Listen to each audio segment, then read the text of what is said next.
Een groep vrijwilligers was maandagochtend druk in de weer op vak O van begraafplaats Boshuizen in Venray.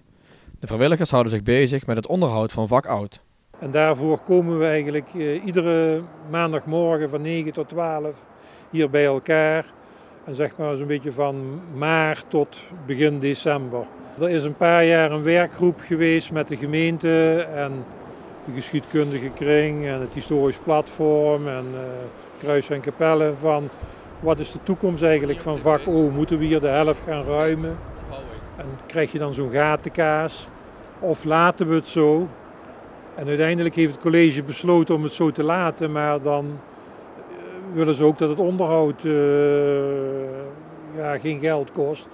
En daarvoor is eigenlijk een groep vrijwilligers gekomen. Jullie zijn met 9 vrijwilligers, begreep ik.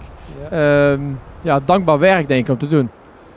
Het is ook dankbaar werk, want de mensen die regelmatig hier komen, die zien natuurlijk wel wat wij doen.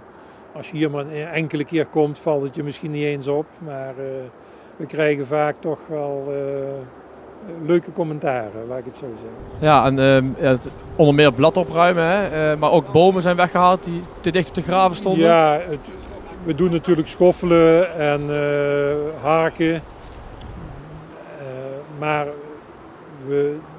dit voorjaar zijn er ook de bomen die tot aan vlak bij de graven stonden, die zijn weggehaald. Want die bomen waren 50 jaar terug toen dit vak O ingericht is.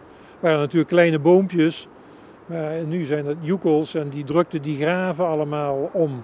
Dus er vielen hier verschillende graven omgevallen door dikke wortels. En die zijn weggehaald en dat zie je nu wel. Het is wat ruimer, wat lichter en er zijn nu ook wat minder bladeren, moet ik zeggen. Ja, vandaag is een bijzondere dag op de begraafplaats. Hè? Het is ook wat drukker dan normaal. Ja, het is Allerzielen zoals de meeste mensen nog wel weten. En daarom staan er ook overal planten op de graven. Hè. Dus de afgelopen week was het hier al een komen en gaan van mensen.